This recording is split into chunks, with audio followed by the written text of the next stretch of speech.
আজকে আমরা যে গল্পটা নিয়ে পড়ব সেটি হচ্ছে অপরিচিতা। এটি একটি ছোট গল্প যেটি রবীন্দ্রনাথ ঠাকুর লিখেছিলেন। এই গল্পটি যৌতুক প্রথার বিরুদ্ধে লেখা। যৌতুক প্রথার বিরুদ্ধে রবীন্দ্রনাথ ঠাকুরের আরও একটি ছোট গল্প রয়েছে, সেটি হচ্ছে দেনা পাওনা। দেনা পাওনা ও অপরিচিতার মধ্যে একটি মৌলিক পার্থক্য রয়েছে। দেনা পাওনায় আমরা দেখতে পাই নিরুপমা কিভাবে যৌতুক প্রথার বলি হচ্ছে, কিভাবে তার বাবা যৌতুক দিতে না পারার কারণে পুরোপুরি সে কীভাবে অবহেলার শিকার হচ্ছে, কিন্তু সেখানে নেই কোনো প্রতিবাদ। কিন্তু অপরিচিত গল্পে আমরা যৌতুক প্রথার বিরুদ্ধে প্রতিবাদ দেখতে পাই শম্ভুনাথ বাবুর মাধ্যমে। তারপর কল্যাণীর মধ্যে নারী জাগরণের বিকাশ দেখতে পাই। অপরিচিতা গল্পটি অনুপমের জবানবন্দিতে। এই গল্পে 4টি চরিত্র প্রধানত ভূমিকা পালন করে: অনুপমের মামা, শম্ভুনাথ বাবু, কল্যাণী। গল্পে আরও অনেক চরিত্র আছে, অনুপমের মা, বিনুদা, হরিশ, কিন্তু এরা এই চরিত্রগুলোকে বিকাশ করতে এবং কাহিনীকে অগ্রসর হতে সহায়তা করেছে। এটা আমরা যখন পরে পড়ব তখন দেখব। আচ্ছা, গল্পটা শুরু করা যাক। আজ আমার বয়স 27 মাত্র। এই জীবনটা না দৈর্ঘ্যের হিসাবে বড়, না গুণের হিসাবে, তবুও ইহার একটা বিশেষ মূল্য রয়েছে। ইহা সেই ফুলের মতো যাহার বুকের উপরে ভ্রমর আসিয়া বসিয়াছিল, এবং সেই পদক্ষেপের ইতিহাস তাহার জীবনের মাঝখানে ফলের মতো গুটি ধরিয়া উঠিয়াছে। এখানে এই লাইনটা খেয়াল করো, এই জীবনটা না দৈর্ঘ্যের হিসাবে বড়, না গুণের হিসাবে। জীবন দুভাবে বড় হয়, একটা হচ্ছে আমরা জীবনে বড় হই বয়সে, আর একটা হচ্ছে আমাদের জীবনে দক্ষতা থাকে, নৈতিক গুণাবলীর বিকাশ হয়, মানসিকতা বড় হয়, ব্যক্তিত্বের বিকাশ হয়। কিন্তু অনুপমের জীবনে দুটোর একটাও নেই। 27 বছর খুব বেশিও একটা বয়স, আর তার মধ্যে তো কোনো গুণই নেই। আমরা পরে দেখতে পাবো যে সে কেমন একটা ব্যক্তিত্বহীন ছেলে।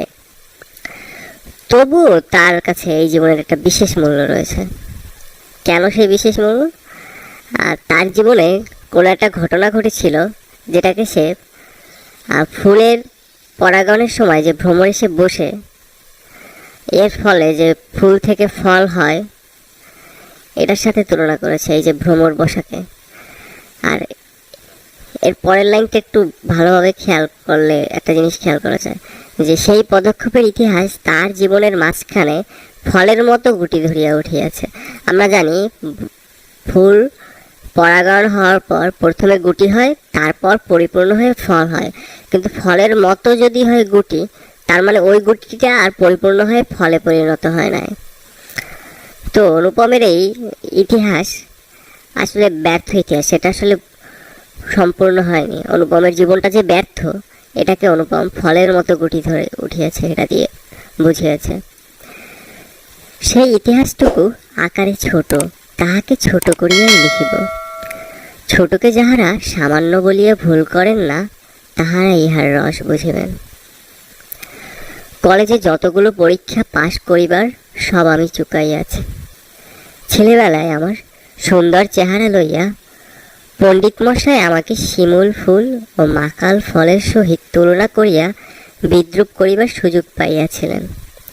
ইহাতে তখন বড় লজ্জা পাইতাম, কিন্তু বয়স হইয়া এই কথা ভাবিয়াছি যে যদি জন্মান্তর থাকে, তবে আমার মুখে সুরূপ এবং পণ্ডিত মশাইদের মুখে বিদ্রূপ আবার যেন এমনই করিয়াই প্রকাশ পায়। খেয়াল যে ছেলেবেলায় অনুপমকে শিমুল ফুল ও মাকাল ফলের সহিত তুলনা করতে পণ্ডিত মশাইরা। শিমুল ফুল একটি দেখতে সুন্দর অত্যন্ত ফুল, কিন্তু ফুলের কোনো গন্ধ নেই। আর মাকাল ফল হচ্ছে, এটাও দেখতে সুন্দর একটি ফল, কিন্তু এর ভিতরে প্রচুর দুর্গন্ধ, আর এটি খাওয়ার অযোগ্য। তো অনুপম দেখতে অনেক সুদর্শন হলেও অনুপমের মধ্যে কোনো গুণ ছিল না ছোটবেলা থেকেই।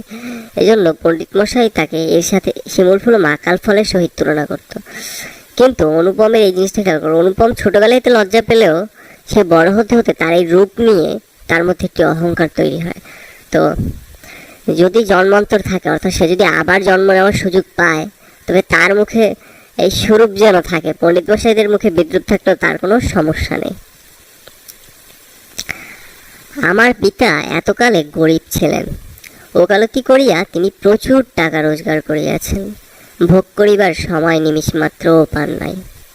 মৃত্যুতে তিনি যে হাত ছাড়িলেন, সেই তার প্রথম অবকাশ। অনুপমের পিতা একসময় গরিব ছিল, কিন্তু হঠাৎ করে যখন টাকা ইনকাম করা শুরু করে মানুষ, তখন মানুষের টাকার একটা নেশা হয়ে যায়। তো উনি টাকা ইনকাম করা শুরু করার পর যখন মারা যায়, এই প্রথম রেস্ট নেয়। আমার তখন বয়স অল্প, মার হাতেই আমি মানুষ। মা গরিবের ঘরের মেয়ে, তাই আমরা যে ধনী এ কথা তিনিও ভুলেন না, আমাকেও ভুলিতে দেন না। শিশুকালে আমি কোলে কোলেই মানুষ বোধ করি, সেই জন্য শেষ পর্যন্ত আমার পুরোপুরি বয়সই হইল না। আজও আমাকে দেখিলে মনে হইবে আমি অন্নপূর্ণার কোলে গজাননের ছোট ভাইটি। অনুপমের মা গরিবের ঘরের মেয়ে। তো আমরা একটা জিনিস জানি যে হঠাৎ করে কেউ যখন ধনী হয় বা হঠাৎ করে কেউ যখন কোনো কিছু অহংকার করার মতো পায়, তখন সে ওই ব্যাপারটা নিয়ে খুব অহংকার করে। তো অনুপমের মা যে তারা যে ধনী হয়েছে জিনিসটা সবসময় মনে রাখে, তাদের চাল চলনে, কথাবার্তায়, এবং অনুপমকেও কখনো ভুলতে দেয় না। আর অনুপম খুব আদরের। আমরা আদরের যে ছেলেগুলা দেখি বা মেয়েগুলা, তাদের কি হয়, তারা সাধারণত ব্যক্তিত্ব বিকশিত হয় না, তাদের মধ্যে বিভিন্ন জিনিস অপরিপূর্ণ থাকে। তো অন্নপূর্ণা হচ্ছে দেবী দুর্গা। দেবী দুর্গার একটি মূর্তিতে দেখা যায় যে গণেশ নিচে আর কার্তিক তার কোলে। তো এই কথাটা বলেছে যে গণেশের ছোট ভাই কার্তিক। তো তারে আজও দেখলে যে অন্নপূর্ণার কোলে যে ছোট কার্তিককে দেখা যায়, ওরকম মনে হবে। আমার আসল অভিভাবক আমার মামা। তিনি আমার চেয়ে বড়জোর বছর 6 বড়, কিন্তু ফলগুর বালির মতো তিনি আমাদের সমস্ত সংসারটাকে নিজের অন্তরের মধ্যে শুষিয়া লইয়াছেন। তাহাকে না খুঁড়িয়া এখানকার এক গণ্ডুসও রস পাইবার জো নাই। এই কারণে কোনো কিছুর জন্যই আমাকে কোনো ভাবনা ভাবিতে হয় না। দেখো, অনুপমের চেয়ে মাত্র বছর 6 বড় তার মামা, কিন্তু অনুপমদের পুরো পরিবার সে চালায়, সে সব কথা শোনায়। এটা মূলত অনুপমের ব্যক্তিত্বহীনতার সুযোগে। এখানে এই লাইনটা খেয়াল কর, ফলগুর বালির মতো তিনি সমস্ত সংসারটাকে নিজের মধ্যে শুষিয়ে লইয়াছেন। ফলগু হচ্ছে ভারতের একটা নদী, যে নদীতে বালির নিচ দিয়ে পানি প্রবাহিত হয়। আর এই নদী দিয়ে পানি উঠাতে গেলে কি করতে হয়, বালি খুঁড়ে তারপর পানি উঠাতে হয়। তো অনুপমের মামা সংসারটাকে এমন করে রেখেছে যে কোনো সিদ্ধান্ত নিতে হলে আগে তার মামার কাছে গিয়ে সিদ্ধান্তটা নিতে হয়। তার মামা বাদে কোনো কিছু নেওয়া যায় না। যেরকম বালি না খুঁড়ে ফল্গু নদী থেকে একটু পানি নেওয়া যায় না। আর অনুপম এই জিনিসটাকেই বলছে, কারণ কোনো কিছুর জন্যই তাকে ভাবনা ভাবতে হয় না, কারণ তার সব সিদ্ধান্ত তো তার মামাই নেয়। কন্যার পিতামাত্রই স্বীকার করিবেন আমি সৎপাত্র, তামাকটুকু পর্যন্ত খাই না। ভালো মানুষ হওয়ার কোনো ঝঞ্ঝাট নেই, তাই আমি নিতান্ত ভালো মানুষ। মাতার আদেশ মানিয়ে চলিবার ক্ষমতা আমার আছে, বস্তুত না মানিবার ক্ষমতা আমার নাই। অন্তপুরের শাসনে চলিবার মতো করিয়াই আমি প্রস্তুত হয়েছি। যদি কোনো কন্যা স্বয়ংবরা হন, তবে এই সুলক্ষণটি স্মরণে রাখিবেন। অনুপম তামাকটুকু পর্যন্ত খায় না, এই লাইনটা খেয়াল করো। ভালো মানুষ হওয়ার কোনো ঝঞ্ঝাট নেই, তাই আমি নিতান্ত ভালো মানুষ। আসলে এখানে ভালো মানুষ বলতে বোঝানো হয়েছে আমরা আমাদের সমাজে যাদের ভালো মানুষ বলি, কাদের বলি? যারা কোনো কিছুর প্রতিবাদ করে না, যারা একদম যা বলো তাই শোনে, যারা একেবারে ভদ্র এবং ভীতু টাইপ, যারা সব কিছুতে হ্যাঁ হ্যাঁ ইয়েস ম্যান বলা যায়, যাই বলো তাইতেই হ্যাঁ। তো এই ভালো মানুষ হওয়ার তো কোনো ঝঞ্ঝাট নাই, কোনো বাধা নাই, এটা একেবারে খুব সহজই হওয়া যায়, এটা বলেছে। এখানে নীতিবান ভালো মানুষের কথা বলেনি। আর মাতার আদেশ সে মানে, কিন্তু তার মাতার আদেশ না মানার ক্ষমতাই নাই, এই কারণে মানে। এই লাইনটা একটু মজার, অন্তপুরটা কি আগের সময়ের যে বাড়িগুলো ছিল ব্রিটিশ আমলে বা পাকিস্তান আমলে, বাড়িগুলো ছিল সামনে ছিল একটা কাছারি বড় বড় পরিবারে, এবং পিছনে ছিল অন্তপুর, মানে বাড়ির যে বাকি অংশটা।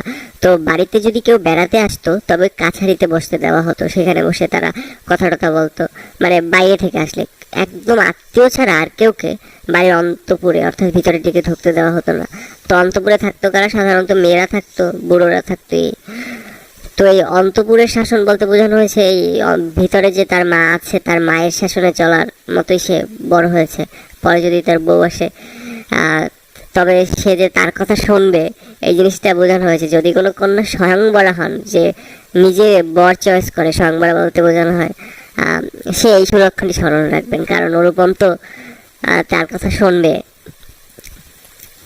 অনেক বড় ঘর হইতে আমার সম্বন্ধ আসিয়াছিল, কিন্তু মামা, যিনি পৃথিবীতে আমার ভাগ্য দেবতার প্রধান এজেন্ট, বিবাহ সম্বন্ধে তার একটি বিশেষ মত ছিল। ধনীর কন্যা তার পছন্দ নয়। আমাদের ঘরে যে মেয়ে আসবে সে মাথা হেট করে আসিবে, এই তিনি চান। অথচ টাকার প্রতি আসক্তি তার অস্থিমজ্জায় জড়িত। তিনি এমন বেহাই চান যাহার টাকা নেই, অথচ যে টাকা দিতে কসুর করিবে না, যাহাকে শোষণ করা চলিবে, অথচ বাড়িতে আসলে গুড়গুড়ির পরিবর্তে বাধা ভুকায় তামাক দিলে যাহার নালিশ খাটিবে না। অনুপমের জন্য বড় ঘর দিয়ে সম্বন্ধ আসলেও তাকে বিয়া দেওয়া হয়নি, কারণ তার মামা, যিনি ভাগ্য দেবতার পৃথিবীতে প্রধান এজেন্ট। আসলে ভাগ্য দেবতা কে? ভাগ্য দেবতা যে আমাদের ভাগ্য নির্ধারণ করে হিন্দু ধর্ম অনুসারে, যিনি আমাদের কি কি হবে আমাদের জীবনে, আমরা কি ভালো জিনিস পাবো না এইসব ব্যাপার নির্ধারণ করে। তো এখানে অনুপমের মামাকে ভাগ্য দেবতার সাথে তুলনা করা হয়েছে। ভাগ্য দেবতার পৃথিবীতে প্রধান প্রতিনিধি, অর্থাৎ অনুপমের মামা অনুপম সম্পর্কে যা ঠিক করে সেটাই হয়। এই তো তার মতামত কি? তার ধনীর কন্যা পছন্দ না, কারণ ধনীর কন্যারা সাধারণত ব্যক্তিত্বহীন হয় না। তারা যখন আসবে, যেহেতু সেম স্ট্যাটাস, তারা অনুপমদের একেবারে মাথায় তুলে রাখবে না। তো তিনি চান এমন মেয়ে যে মাথা হেট করে আসবে। কত নিচে মানসিকতা! হ্যাঁ, কিন্তু টাকার প্রতি আসক্তি তার খুব। তাই তিনি এমন বেহাই চান যার টাকা নাই, অর্থাৎ যে তার কাছে সম্মানের দিক থেকে কম থাকবে, কিন্তু তারপরও সে ধার উদ্ধার করে টাকা দিতে কসুর করবে না। এই আর এই গুড়গুড়ি হচ্ছে কি? গুড়গুড়ি হচ্ছে আগের কালের ধনীরা যে তামাকটা ইউজ করতো, এটা হুকা, দীর্ঘ নল বিশিষ্ট হুকা। আর এই বাঁধা হুকা হচ্ছে সাধারণ মানুষ যেটা ইউজ করতো নারিকেলের ছোবড়া দিয়ে। তো এই বেহাই যদি নিচু স্ট্যাটাসের থাকে, তাকে যদি গুড়গুড়ির পরিবর্তে এই সাধারণ মানুষের তামাকটাও দেয়, বাঁধা হুকায় তামাক, তাহলে তো সে কথা বলতে পারবে না। সে এমন বেহাই চায়। আমার বন্ধু হরিশ কানপুরে কাজ করে। সে ছুটিতে কলকাতায় আসিয়া আমার মন উতলা করিয়া দিল। সে বলিল, ওহে মেয়ে, যদি বলো একটা খাসা মেয়ে আছে। কিছুদিন পূর্বেই MA পাশ করিয়াছে। সামনে যতদূর পর্যন্ত দৃষ্টি চলে ছুটি ধু ধু করিতেছে। পরীক্ষা নাই, উমেদারি নাই, চাকরি নাই, নিজের বিষয় দেখিবার চিন্তাও নাই, শিক্ষাও নাই, ইচ্ছাও নাই। থাকিবার মধ্যে ভিতরে আছেন মা, বাহিরে আছেন মামা। তো অনুপম কত বড় ব্যক্তিত্বহীন, এটা এই লাইনে অনেকে বোঝা যায় অনেকটা। MA পাস করেছে, এখন একটা ছেলে কি করে চাকরি খোঁজে বা কোনো কাজ করে বা ব্যবসা করে, কিন্তু তার নাকি সামনে ছুটি ধু ধু করে দিয়েছে, এত ছুটি। তার কোনো চাকরি নেওয়ার ইচ্ছা নাই, তার বিষয়ে একেবারে চিন্তা নেই, কারণ সব সিদ্ধান্ত তো তার মামা নেয়। থাকিবার মধ্যে ভিতরে আছেন মা, আর ভিতরে যত সিদ্ধান্ত ঘরের ভিতরে এগুলো তার মা নেয়, আর বাইরের যত সিদ্ধান্ত এগুলো তার মামা নেয়। এই অবকাশের মরুভূমির মধ্যে আমার হৃদয় তখন বিশ্বব্যাপী নারী রূপের মরিচিকা দেখিতেছিল। আকাশে তাহার দৃষ্টি, বাতাসে তাহার নিঃশ্বাস, তরুমর্মরে তাহার গোপন কথা। তার যে এই অবকাশের মরুভূমি বলতে বোঝায় যেখানে জল নেই, তো তার এই বিরক্তিকর অবকাশ, যেখানে কোনো উত্তেজনা নেই। তো এই জায়গায় মানে এই ছুটির মধ্যে তার হৃদয় বিশ্বব্যাপী নারী রূপের মরীচিকা দেখতেছিল। এই উপমাটার মনে হয় সবাই একটু বুঝবে। আকাশে তাহার দৃষ্টি, বাতাসে তাহার নিঃশ্বাস, তরু মর্মরে তাহার গোপন কথা।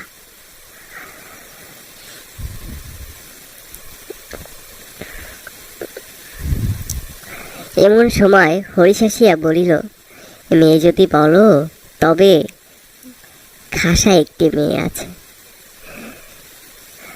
পরের উপমাটি একটু খেয়াল করো। আমার শরীর মন বসন্ত বাতাসে বকুল বনের নবপল্লব রাশির মতো কাঁপিতে কাঁপিতে আলো ছায়া বনিতে লাগিল। হরিশ মানুষটা ছিল রসিক, রস দিয়া বর্ণনা করিবার শক্তি তাহার ছিল, আর আমার মন ছিল তৃষার্ত।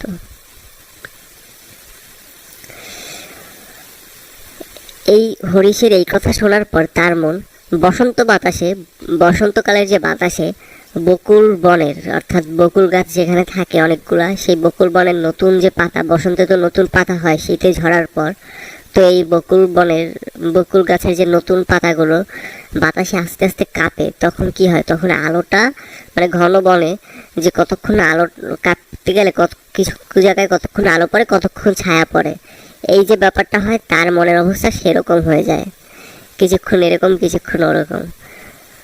আর তার মন যেহেতু এই অবকাশের মরুভূমিতে, তার যে বিরক্তিকর সময়টাতে তৃষার্ত ছিল, হরিশের যে রস দিয়ে বর্ণনা করার শক্তি কারণে সে পুরোটাই তার নিজের মধ্যে অনুভব করতে পারতেছিল, পুরো অনুভূতিটা।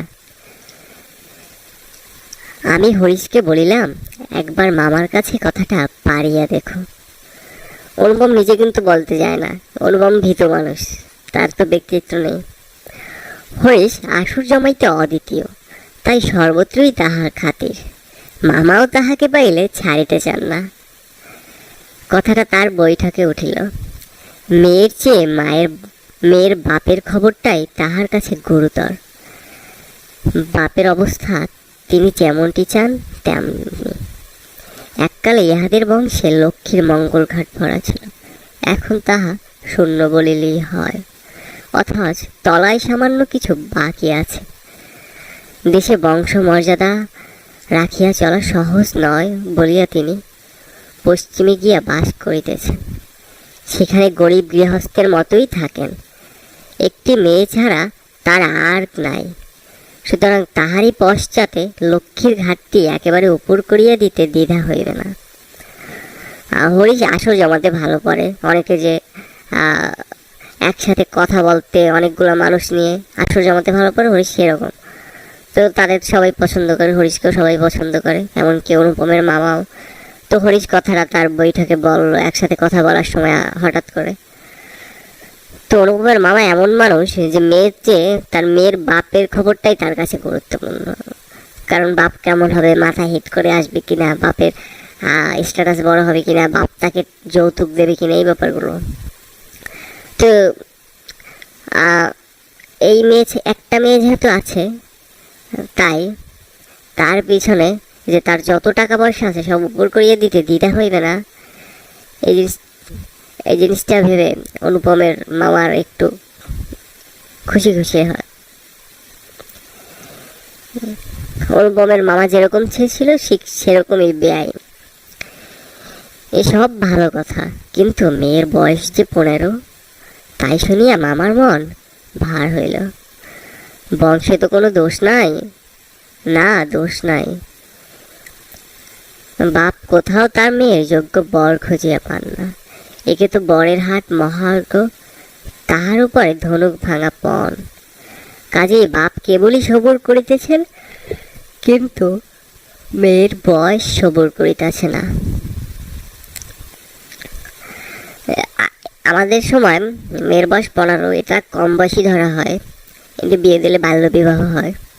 কিন্তু ওই সমাজে ব্রিটিশ ভারতে তখন 12 বছরের বেশি ধরা হতো, 12 বছরের আগেই সব মেয়ের বিয়ে হয়ে যেত। তো মেয়ের বয়স 15, এতদিনেও যেহেতু বিয়ে হয়নি, সেহেতু মেয়ের বংশে কোনো দোষ আছে কিনা এটা মামার মনে প্রশ্ন আসলো, যেরকম সবাই করে আর কি। তো আর তারপর আবার নিজেই বলল যে অনুপমের মামা, যে বাপ তার মেয়ের জন্য হয়তো যোগ্য বর খুঁজে পায় না, বরের হাটে এমনি খুব মহার্ঘ অর্থাৎ পাওয়া কষ্টকর, আর ধনুক ভাঙা পণ, যে পণ জোগাড় করতে পেট ধনুকের মতো ভেঙে যায় কষ্ট করতে করতে। কাজেই বাপ কেবলই সবুর করে দিতেছে, কিন্তু মেয়ের বয়স আর থামতেছে না, সে মেয়ের বয়স তো বেড়েই চলছে। যাই হোক, হরিশের সরল রচনার গুণ আছে। মামার মন নরম হইল, বিবাহের ভূমিকা অংশটা নির্বিঘ্নে সমাধা হইয়া গেল। কলকাতার বাহিরে বাকি যে পৃথিবীটা আছে সমস্তটাকেই মামা আন্দামান দ্বীপের অন্তর্গত বলিয়া জানেন। জীবনে একবার বিশেষ কাজে তিনি কন্যগড় পর্যন্ত গিয়েছিলেন। মামা যদি মনু হইতেন তবে তিনি হাবড়ার পুল পার হওয়াটাকে তার সংহিতা একেবারে নিষেধ করিয়া দিতেন। মনের মধ্যে ইচ্ছা ছিল নিজের চোখে মেয়ে দেখিয়া আসিব, সাহস করিয়া প্রস্তাব করিতে পারিলাম না। তো হরিশের সরশাসনার কারণে মামা বিয়ে রাজি হলো। বিবাহের যে ভূমিকা অংশটা, এটা দিয়ে বোঝানো হয়েছে যে আমাদের যে বিবাহের প্রস্তাব দেওয়া নেওয়া, এতে রাজি হয় এই ব্যাপারটা। তো অনুপমের মামা এমন একজন মানুষ যে কলকাতার বাইরে যে বাকি পৃথিবীটা, এটাকে সে ওই বঙ্গোপসাগরের অন্তর্গত একটি দ্বীপ ছিল, আন্দামান দ্বীপ, যাতে আচবন্দীদের নির্বাসন দেওয়া হতো, তো এই দ্বীপের অন্তর্গত বলিয়াই জানেন। জীবনে একবারই শুধুমাত্র তিনি কলকাতার বাইরে গেছিলেন, সেটা হচ্ছে কন্যগড়। সেটা কলকাতা দিয়ে বেশ কাছে, একটু কাছে। তো কলকাতা দিয়ে বের হতে হলে সাধারণত মানে ওই কানপুরের দিক যেতে হলে ওই দিকে হাবড়ার পুল পার হতে হয়। তো মামা যদি মনু হইতেন, এই মনু দিয়ে বোঝানো হয়েছে হিন্দু ধর্মে আমরা যে মানুষ, আমরা মনুর সন্তান। এই মনু একটি নির্দেশ তৈরি করে তার সন্তানদের জন্য, এই মানবদের জন্য, যেটাকে বলা হয় মনু সংহিতা। এখানে মানুষদের কি কি করা উচিত, কি কি করা উচিত না, এই নিয়ে একটা বিস্তর বিধিবিধান। তো মামা যদি মনু হইতেন তবে তিনি যে সংহিতাটা লিখতেন, এই তার মনু সংহিতায় তিনি হাবড়ারপুর পাহাড়টাকে একেবারে বারণ করিয়া দিতেন। অনুপমের ব্যক্তিত্বহীনতার পরিচয় এখানে আবার দেখতে পাই, যে মনের মধ্যে ইচ্ছা ছিল নিজের চোখে মেয়ে দেখিব, সাহস করিয়া প্রস্তাব করিতে পারলাম না। তার মেয়ে দেখবে এই কথাটা বলার সাহস হয়নি 23 বছর বয়সী একটি ছেলের। কন্যাকে আশীর্বাদ করিবার জন্য যাহাকে পাঠানো হইল সে আমাদের বেনু দাদা, আমার পিস্তুত ভাই। তাহার মতো রুচি এবং দক্ষতার উপরে আমি 16 আনা নির্ভর করিতে পারি। বেনু ফিরিয়া আসিয়া বলিল, মন্দ নয় হে, খাঁটি সোনা বটে। অনুপমের মামা কিন্তু আশীর্বাদ করতে যাননি, সে কলকাতা বের হয়নি। তো বেনু দাদা গেল। তো বেনু দাদা ফিরে আসিয়া বলল যে মেয়ে অনেক ভালো। বেনু দাদার ভাষাটা অত্যন্ত আট, যেখানে আমরা বলি চমৎকার, সেখানে তিনি বলেন চলনসই। অতএব বুঝিলাম আমার ভাগ্যে প্রজাপতির সঙ্গে পঞ্চস্বরের কোনো বিরোধ নেই। বেনু দাদার ভাষাটা অনেক আট, অর্থাৎ বেনু দাদা কথা খুব মানে কমিয়ে বলে। আমরা যেখানে চমৎকার বলি সেখানে সে বলে চলনসই, অর্থাৎ চলার মতো। তো বেনু দাদা যেহেতু বললো খাঁটি সোনা বটে, যেহেতু সে ভাবলো প্রজাপতি, যেটা হিন্দু ধর্ম অনুসারে বিয়ের দেবতা, এই প্রজাপতির সাথে পঞ্চস্বর হচ্ছে মদন দেবের 5টা বান, স্বর মানে হচ্ছে তীর। তো এই পঞ্চস্বরের কোনো বিরোধ নেই, এটা দিয়ে বোঝানো হয়েছে তার ভাগ্যে এই বিয়ে জিনিসটা খুব ভালোভাবেই ঘটতে চলতেছে। বলা বাহুল্য, বিবাহ উপলক্ষে কন্যাপক্ষকেই কলকাতা আসিতে হইল।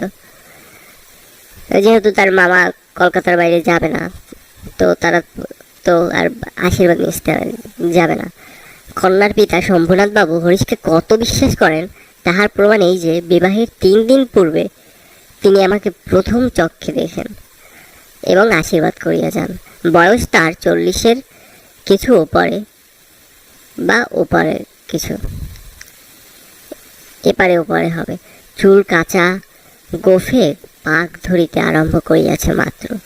সুপুরুষ বটে, ভিড়ের মধ্যে দেখিলে সকলের আগে তার উপর চোখ পড়িবার মতো চেহারা। আশা করি আমাকে দেখিয়া তিনি খুশি হইয়াছিলেন, বোঝা শক্ত, কেননা তিনি বড়ই চুপচাপ। যে দুটি একটি কথা বলেন যেন তাহাতে পুরো জোর দিয়া বলেন না।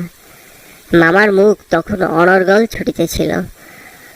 ধনে মানে আমাদের স্থান যে শহরের কারো চেয়ে কম নয়, সেইটাকেই তিনি নানা প্রসঙ্গে প্রচার করিতেছিলেন। শম্ভুনাথ বাবু একথায় একেবারে যোগই দিলেন না। কোনো ফাঁকে একটা হু বা হা কিছুই শোনা গেল না। আমি হইলে দমিয়া যাইতাম, কিন্তু মামাকে দমানো শক্ত। তিনি শম্ভুনাথ বাবুর এই চুপচাপ ভাব দেখিয়া ভাবিলেন, লোকটা নিতান্ত নির্জীব, একেবারে কোনো তেজ নেই। বেহাই সম্প্রদায়ের আর যাই থাক, তেজ থাকাটা দোষের। অতএব মামা মনে মনে খুশি হইলেন। শম্ভুনাথ বাবু যখন উঠিলেন তখন মামা সংক্ষেপে উপর হইতেই তাকে বিদায় দিলেন, গাড়িতে তুলিয়া দিতে গেলেন না। তো এই শম্ভুনাথ বাবু অনুপমের মামার যে তাদের যে ব্যবহার বা তাদের যে শিষ্টাচার, এটা দেখে হয়তো দমে গিয়েছিলেন। তো অনুপমের মামা তাদের যে অনেক টাকা পয়সা আছে এই শহরে, তাদের মান ইজ্জত, তাদের টাকা পয়সা অনেক বেশি, এ কথাটা প্রত্যেকটা কথায় সে বলার চেষ্টা করেছিল। শম্ভুনাথ বাবু এ কথায় যোগে দেন। তো শম্ভুনাথ বাবুকে তার মামা যখন বিদায় দেয় তখন যে তার যে নিচ মানসিকতা, যে তাকে গাড়িতে তুলিতে দিতে পর্যন্ত গেল না, উপর দিয়ে বিদায় দিল। অর্থাৎ বাড়ির উপর থেকে নিচে গিয়ে যে একটা আগিয়ে দিয়ে গাড়িতে তুলিয়ে দিতে যায়, সেখানে গেল না। পণ সম্পর্কে দুই পক্ষে পাকাপাকি কথা ঠিক হইয়া গিয়েছিল। মামা নিজেকে অসামান্য চতুর বলিয়াই অভিমান করিয়া থাকেন। কথাবার্তায় কোথাও তিনি ফাঁক রাখেন নাই। টাকার অঙ্ক তো স্থির ছিলই, তারপরে গহনা কত ভরির এবং সোনা কত দরের হইবে সেও একেবারে বাধাবাধি হইয়া গিয়েছিল। আমি নিজে সমস্ত কথার মধ্যে ছিলাম না, জানিতাম না দেনা পাওনা কি স্থির হইল। মনে জানিতাম এই স্থূল অংশটাও বিবাহের একটা প্রধান অংশ, এবং সে অংশের ভার যার উপরে তিনি এক করাও ঠকিবেন না। বস্তুত আশ্চর্য পাকা লোক বলিয়া মামা আমাদের সমস্ত সংসারের প্রধান গর্বের সামগ্রী। যেখানে আমাদের কোনো সম্বন্ধ আছে সেখানে সর্বত্রই তিনি বুদ্ধির লড়াই জিতিবেন, এই আমাদের ধরা কথা। এই জন্য আমাদের অভাব না থাকিলেও এবং অন্য পক্ষের অভাব কঠিন হইলেও জিতিব আমাদের সংসারের এই জেদ, ইহাতে যে বাঁচুক আর যে মরুক। তো এই যৌতুকের কথা আগেই ঠিকঠাক হয়েছিল। তো টাকার অঙ্ক তো যৌতুক স্থির করে, এটা তো করছিলই, কিন্তু কন্যাকে যে বাবা যে গহনা উপহার দেয়, এই গহনা কত ভরির হইবে এবং গহনার সোনাটা কত দামের হইবে, মানে কত দামের সোনা, এও বাধাবাধি করেছিল। যে তাদের যে কত মানসিকতার ব্যাপারটা, সেই সময়ের মানসিকতা আমরা দেখতে পাই। তো অনুপম এসব কথাবার্তা ছিল না, কিন্তু অনুপম জানতো যে এই স্থূল অংশটাও বিবাহের একটা প্রধান অংশ, অর্থাৎ এই যৌতুকটাও বিবাহের একটা দরকারি অংশ। এই ছিল অনুপমের ধারণা। আর অনুপমের মামা এ ব্যাপারে একটু ঠকবে না। তার মামা কোনো ব্যাপারে ঠকেন না দেখে সে তাদের সমস্ত সংসারের একটা গর্বের সামগ্রী, তারা তাকে নিয়ে গর্ব করে। তো অনুপমদের অভাব না থাকিলেও এবং অন্য পক্ষের অভাব থাকলেও যে তারা যে জিতবে, এটা তাদের সংসারের জেদ। বস্তুত পুরা পৃথিবীতেই আমরা প্রায় মানুষের মধ্যে এই জেদটা দেখতে পাই, যে নিজের জিততে হবে, ইহাতে যে বাঁচুক আর যে মরুক তাতে কিছু যায় আসে না। গায়ে হলুদ অসম্ভব রকম ধুম করিয়া গেল। বাহক এত গেল যে তাহার আদমশুমারি করিতে হইলে কেরানি রাখিতে হয়। তাহাদিগকে বিদায় করিতে অপরপক্ষকে যে নাকাল হইতে হবে, সেই কথা স্মরণ করিয়া মামার সঙ্গে মা একযোগে বিস্তর হাসিলেন। আমরা জানি গায়ে হলুদ প্রথম হয় ছেলের বাড়িতে, তারপর মেয়ের বাড়িতে। তো ছেলের বাড়িতে হওয়ার পর ওই একই বাহকরা মেয়ের বাড়িতে যায় গায়ে হলুদের জন্য, হলুদ নিয়ে, তারপর এই অন্যান্য সামগ্রী নিয়ে। তো এতে বাহক এত গেল, মানে যে ওই বাহক থাকে, পালকির বাহক, তারপর আরও যে লোকজন থাকে, যে অনেক মানুষ পাঠিয়ে গেল, তাদের যে আদমশুমারি অর্থাৎ তাদের যে গণনা করতেও কেরানি রাখতে হয়। তো তাদের যে বিদায় করতে অপরপক্ষকে যে মানে এক্সট্রা টাকা পয়সা দেওয়া লাগবে, মানে অনেক বেশি খরচ হবে তাদের, সে কথা স্মরণ করিয়া মামা আর মা একসাথে হাসলো। তাদের মানে মানসিকতাটা কেমন, অপরপক্ষকে নিজের দেখানো, জাস্ট ব্যান্ড, বাঁশি, শখের কনসার্ট প্রভৃতি, যেখানে যত প্রকার উচ্চ শব্দ আছে সমস্ত একসঙ্গে মিশাইয়া বর্বর কোলাহলের মত্ত হস্তি দ্বারা সঙ্গীত সরস্বতী পদ্মবন দলিত বিদলিত করিয়া আমি তো বিবাহ বাড়িতে গিয়া উঠিলাম। আংটিতে, হাড়েতে, জড়ি জহরাতে আমার শরীর যেন গহনার দোকান নিলামে চড়িয়াছে বলিয়া বোধ হইল। আমাদের ভাবি জামাইয়ের আর তাহাদের ভাবি জামাইয়ের মূল্য কত, সেটা যেন কতক পরিমাণে সর্বাঙ্গে স্পষ্ট করিয়া লিখিয়া ভাবি শ্বশুরের সঙ্গে মোকাবেলা করিতে চলিয়াছিলাম। তো এই লাইনটা খেয়াল করো, ব্যান্ড, বাঁশি, শখের কনসার্ট, যেখানে যত প্রকার উচ্চ শব্দ আছে, কোলাহলের মত্ত হস্তি দ্বারা সঙ্গীত সরস্বতীর পদ্মবান দলিত বিদলিত করিয়া আমরা বিবাহ বাড়িতে গিয়ে উঠলাম। তো সঙ্গীত সরস্বতী হচ্ছে জ্ঞানের দেবী। তো সঙ্গীত সরস্বতী দ্বারা বলা হয়েছে যে সঙ্গীতের যে নিয়ম, তো সঙ্গীত সরস্বতী যে বনে থাকে সেটা হচ্ছে পদ্মবন। কতগুলো পদ্ম গাছের মধ্যে তার মূর্তিতে আমরা দেখতে পাই সে একটি হাঁসের উপরে বসা থাকে, বিশেষ ধরনের হাঁস। তো তারা এমনভাবে যে তারা উচ্চ শব্দ করিয়া গেল একসাথে মিলিয়া, এমন কোলাহল, এত শব্দ, মানে কোলাহল আর সুশব্দ কিন্তু এক নয়। তো তাদের এই শব্দে যে সঙ্গীত সরস্বতীর যে পদ্মবান অর্থাৎ সঙ্গীতের যত মান মর্যাদা আছে সব নষ্ট করিয়া তারা বিবাহ বাড়িতে গিয়ে উঠল। আর অনুপমের শরীর এত মানে হীরা জড়ি জহরাতে, মানে এত কি বলা যায় যে গহনায় ছিল, সে মনে হয়েছিল যে গহনার দোকান নিলামে চড়িয়েছে তার, এত বেশি। আর এটা তারা করেছিল যে তাদের ভাবি জামাইয়ের যে মূল্য, তাদের যে টাকা পয়সা আছে তাদের ভাবি জামাই, এটা দেখাইয়া যাইতে গেছিল। মামা বিবাহ বাড়িতে ঢুকিয়া খুশি হইলেন না। একে তো উঠানটাতে বরযাত্রীদের জায়গা সংকুলন হওয়াই শক্ত, তার উপর সমস্ত আয়োজন নিতান্ত মধ্যম রকমের। ইহার পরে শম্ভুনাথ বাবুর ব্যবহারটাও নেহাত ঠান্ডা, তার বিনয়টা অজস্র নয়। মুখে তো কথাই নাই, কোমরে চাদর বাঁধা, গলা ভাঙা, টাক পরা মিশ কালো এবং বিপুল শরীর। তার এক উকিল বন্ধু যদি নিয়ত হাত জোর করিয়া মাথা হেলাইয়া নম্রতার স্মিত হাস্যে ও গদগদ বচনে কনসার্ট পার্টির করতাল বাজিয়ে হইতে বরকর্তাদের প্রত্যেককে বারবার প্রচুর রূপে অভিষিক্ত করিয়া না দিতেন, তবে গোড়াতেই একটা ইস্পার হুস্পার হইত। শম্ভুনাথ বাবুর ব্যবহারে খুব একটা বিনয় ছিল না। বেহাই মানুষের আর কেমন বিনয় থাকবে, এটা তাদের অহংকারের প্রত্যাশা যে বেহাই মানুষের প্রচুর বিনয় থাকবে, তাদের কাছে হাতজোর ভাব থাকবে। কিন্তু শম্ভুদাস বাবু তো আত্মসম্মানযুক্ত ছিল, তার মধ্যে এরকম কিছু ছিল না। তো শম্ভুনাথ বাবুর এক বন্ধু, সে যদি গোড়াতেই তাদের মানে সম্মান না দিত, অতিরিক্ত বিনয় না দেখাতো, তাহলে নাকি গোড়াতেই তারা একটা স্পার করতো। কেমন মানসিকতা।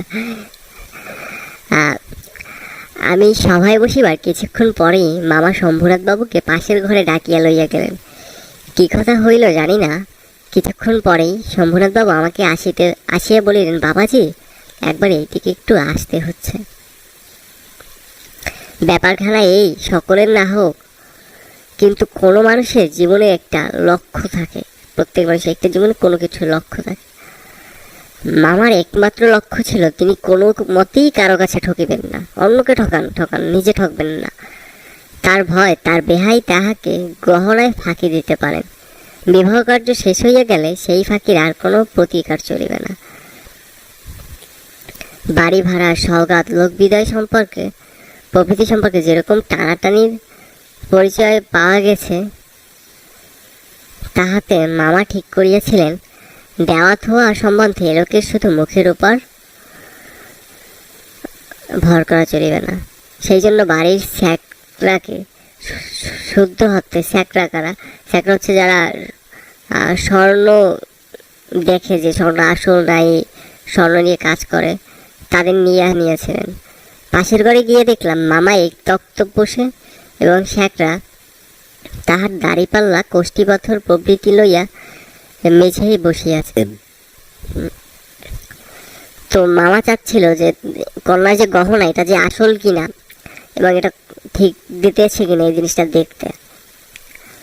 নিজের কন্যাকে উপহার দেবে, তাও আবার কম দেবে, এই ছিল তার মামার সন্দেহ। শম্ভুনাথ বাবু আমাকে বলিলেন, তোমার মামা বলিতেছে বিবাহের কাজ শুরু হইবার আগেই তিনি কনের সমস্ত গহনা যাচাই করিয়া দেখিবেন। ইহাতে তুমি কি বলো? আমি মাথা হেট করিয়া চুপ করিয়া রহিলাম। মামা বলিলেন, ও আবার কি বলিবে? আমি যা বলিব তাই হইবে। শম্ভুনাথ বাবু আমার দিকে চাহিয়া কহিলেন, সেই কথা তবে ঠিক? উনি যা বলিবেন তাই হইবে? এ সম্বন্ধে তোমার কিছুই বলার নেই? আমি একটু জোর ঘাড় নাড়ার ইঙ্গিতে জানাইলাম, এসব কথায় আমার সম্পূর্ণ অনধিকার। আচ্ছা তবে বসো, মেয়ের গা হইতে সমস্ত গহনা খুলিয়া আনিতেছি। এই বলিয়া তিনি উঠিলেন।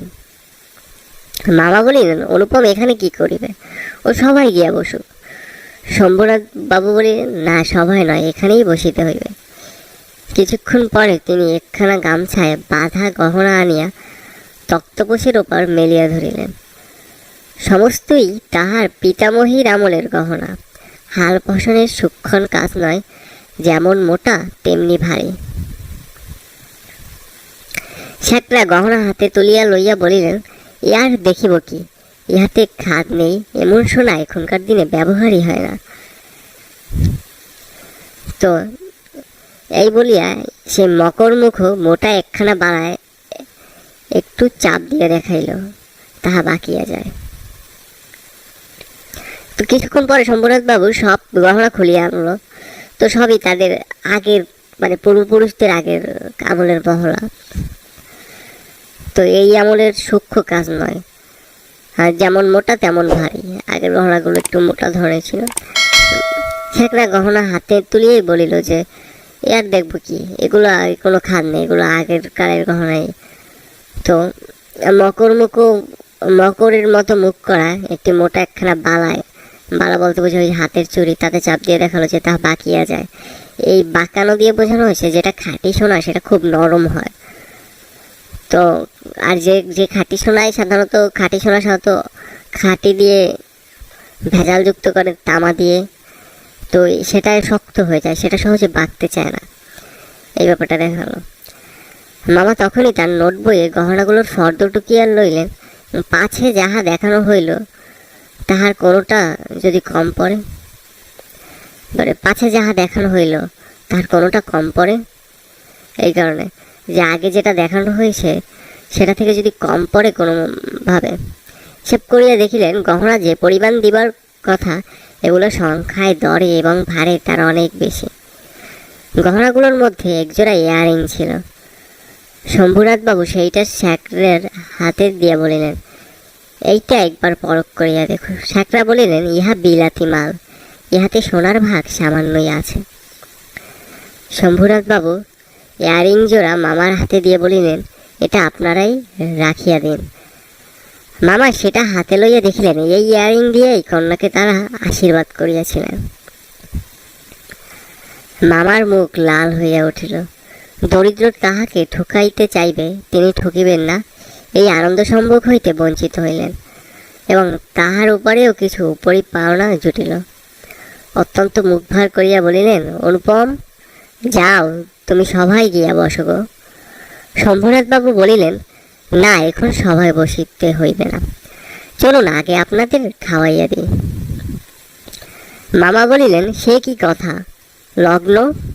অর্থাৎ বিয়ের একটা লগ্ন আছে, বিয়ের একটা সময় আছে হিন্দু ধর্ম অনুসারে, সেই সময়ের মধ্যে বিয়ে করতে হয়। তো এই লগ্ন বইয়ে গেলে, মানে এই লগ্ন বলতে বোঝায় এই সময় বিয়ে করা সব থেকে সুন্দর হবে। লগ্ন বইয়ে গেলে আর সাধারণত বিয়ে করাটাকে অশুভ দেখা হয়। শম্ভুনাথবাবু বলিলেন, সেজন্য কিছু ভাবিবেন না, এখন উঠুন। লোকটি নেহাত ভালো মানুষ ধরনের, কিন্তু ভেতরে একটা জোর আছে বলিয়া বোধ হইল। মামাকে উঠিতে হইল। বরযাত্রীদেরও আহার হইয়া গেল।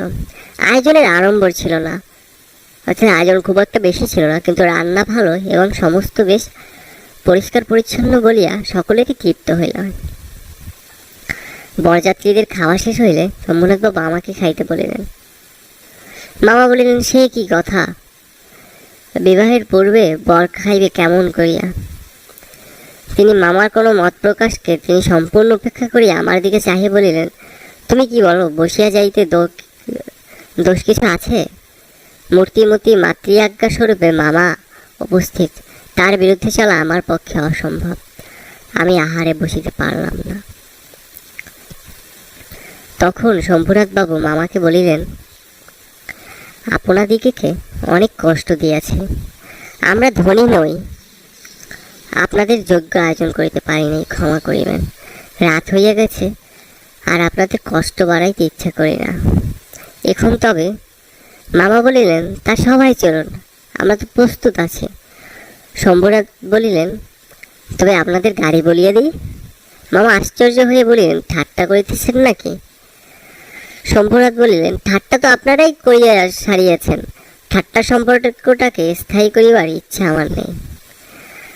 মামার দুই চোখ এত বড় করিয়া মেলিয়া অবাক হইয়া রইলেন। শম্ভুনাথ কহিলেন, আমার কন্যার গহনা আমি চুরি করিব, এ কথা যারা মনে করে তাদের হাতে আমি কন্যা দিতে পারি না। আমাকে একটি কথা বলাও তিনি আবশ্যক বোধ করিলেন না, কারণ প্রমাণ হয়ে গেছে আমি কেহই নেই। কারণ আগেই অনুপমকে যত কথা বলেছে, অনুপম সব কিছু তার মামার দিকে তাকিয়েছে, সে নিজে কোনো মানুষই নয়, সে এমন বিহেভ করেছে। তারপরে যা হইল সে আমি বলিতে ইচ্ছা করি না। ঝাল লণ্ঠন ভাঙিয়া চুরিয়া জিনিসপত্র লণ্ডভণ্ড করিয়া বরযাত্রীর দল দক্ষ যজ্ঞের পালা সারিয়া বাহির হইয়া গেল। তো দক্ষ যজ্ঞ আসলে, দক্ষ ছিল এক ঋষি, তার মেয়ে শিবের স্ত্রী ছিল। তো এই দক্ষ সবসময় শিবের মানে দোষ গাইতো। তো একদিন এরকম যজ্ঞের সময় তার মেয়ে গেছে ওখানে, তো শিবের নিন্দা শুরু করেছে। তো হইল কি, এই প্রতিনিন্দা না সইতে পারে স্বামীর নিন্দা, তো সে প্রাণ ত্যাগ করলো তার মেয়ে। এই শুনে শিব সেখানে গিয়ে মানে পুরো এই লণ্ডভণ্ড করে তার স্ত্রীর শরীরকে হাতে নিয়ে, দেহ হাতে নিয়ে, মৃতদেহ পুরো পৃথিবী লণ্ডভণ্ড করতে মত্ত হলো। তো এইটাকে দক্ষ যজ্ঞ দ্বারা বোঝানো হয় যে কি পরিমাণ লণ্ডভণ্ড তারা করেছে। বাড়ি ফিরিবার সময় ব্যান্ড, রসন চৌকি ও কনসার্ট একসঙ্গে বাজিল না, এবং অভ্রের ঝাড়গুলো আকাশের তারার উপর আপনাদের কর্তব্য বরাত দিয়া কোথায় যে মহানির্বাণ লাভ করিল সন্ধান পাওয়া গেল না। বাড়ির সকলে তো রাগিয়া আগুন। কন্যার পিতার এত গুমর, কলিজে 4 পোয়া হইয়া আসিল। সকলে বলিল, দেখি মেয়ের বিয়ে দেন কেমন করিয়া, কিন্তু মেয়ের বিয়া হইবে না এ ভয় যার মনে নাই, তার শাস্তির উপায় কি? সকলে খুব রাগে গেছে যে কন্যা দেয়নি। কন্যার পিতার এত ভাব, কারণ ওই আমলে কন্যা দেওয়াটাকেই মনে হতো অনেক বড় কথা ভালো একটা পরিবারে। কলিজে 4 পোয়া হয়ে আসিল। আচ্ছা, 1 পোয়া মানে কি? আমরা জানি 4 পোয়ায় 1 সার হয়। 1 পোয়া হচ্ছে 1 সারে 4 ভাগের 1 ভাগ। তো 4 পাওয়া দ্বারা বোঝাচ্ছে যে পুরো 1 সার হয়ে আসিল। আমরা জানি 1 দ্বারা সাধারণত পরিপূর্ণ ব্যাপারটা বোঝানো হয়। যেরকম আমরা বলি যে 16 আনা ভালো, 16 আনা বলতে 1 টাকা বোঝানো হয়। তো এটা দ্বারা পুরোপুরি এক জিনিসটা বোঝানো হয়, এই কারণে এই 4 প এই অর্থে ব্যবহার করা হয়েছে। সকলেই বলিল, দেখি মেয়ের বিয়ে দান কেমন করিয়া। কিন্তু শম্ভুনাথ বাবু তো নিজেই তার মেয়ের বিয়ে ভেঙেছে, তো মেয়ের বিয়ে হইবে না এই ভয় যার নাই, তাকে আর শাস্তি দেবে কি? তো তখন মেয়ের বিয়ে হবে না এই ব্যাপারটাকে একটা শাস্তি পাওয়া হতো। এখনো ভাবা হয় আমাদের গ্রাম্য সমাজে, সমস্ত বাংলাদেশের মধ্যে আমিই একমাত্র পুরুষ যাহাকে কন্যার বাপ বিবাহের আসর হইতে নিজে ফিরাইয়া দিয়েছে। এত বড় সৎ পাত্রীর কপালে এত বড় কলঙ্কের দাগ কোন নষ্ট গ্রহ এত আলো জ্বালাইয়া বাসনা বাজাইয়া সমারোহ করিয়া আঁকিয়া দিল? বরযাত্রীরা এই বলিয়া কপাল চাপড়াইতে লাগিল যে বিবাহ হইল না, অথচ ফাঁকি দিয়া খাওয়াইয়া দিল পাকযন্ত্রটাকে। সমস্ত অন্নশুদ্ধ সেখানে টান মারিয়া ফেলিয়া দিয়েতে আসিতে পারিলে তবে আফসোস মিটিত। এই লাইনটা খেয়াল করো, এত বড় সৎপাত্রের কপালে এত বড় কলঙ্কের দাগ কোন নষ্ট গ্রহ এত আলো জ্বালাইয়া বাজনা বাজিয়া সমারোহ করিয়া আঁকিয়া দিল? তরুপম নিজেকে সৎপাত্র বলিয়াই জানতো, তো কলঙ্কের দাগ নষ্ট গ্রহ। নষ্ট গ্রহ বলতে কি বোঝেন? আমরা জানি যে গ্রহ নক্ষত্র প্রভাব ফেলে, এটা জ্যোতিষীরা বলে থাকেন আমাদের কুসংস্কার যে জিনিসটা। তো নষ্ট গ্রহ, যে কোন নষ্ট গ্রহ যে গ্রহটা তার এই প্রভাবটা ফেললো যে তার কপালে এত বড় কলঙ্কের দাগ লাগলো। বরযাত্রীদের এমন মনে হতে লাগলো যে তাদের খাওয়াই দিল বিয়ে না দিয়া, যে তাদের পাকস্থলীতেই খাবার শুদ্ধ সেখানে টান মারিয়ে ফেলে আসতে পারলে তাদের আফসোস মিটত। বিবাহের চুক্তি ভঙ্গ ও মানহানির দাবিতে নালিশ করিব বলিয়া মামা অত্যন্ত গোল করিয়া বেড়াইতে লাগিলেন। হিতৈষীরা বুঝাইয়া দিলেন, তাহা হইলে তামাশা যেটুকু বাকি আছে তাহা পুরো হইবে। বলা বাহুল্য, আমিও খুব রাগিয়াছিলাম। কোনো গতিকে শম্ভুনাথ বিষম জব্দ হইয়া আমাদের পায়ে ধরিয়া আসিয়া পড়েন। গোপের রেখায় তা দিতে দিতে যেটুকু বাকি আছে তাহা পুরা হইবে।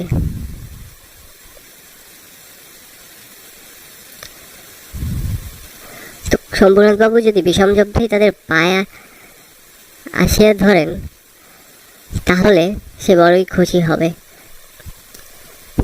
তো একটা জিনিস দেখে নিই, 1 মিনিট গেল।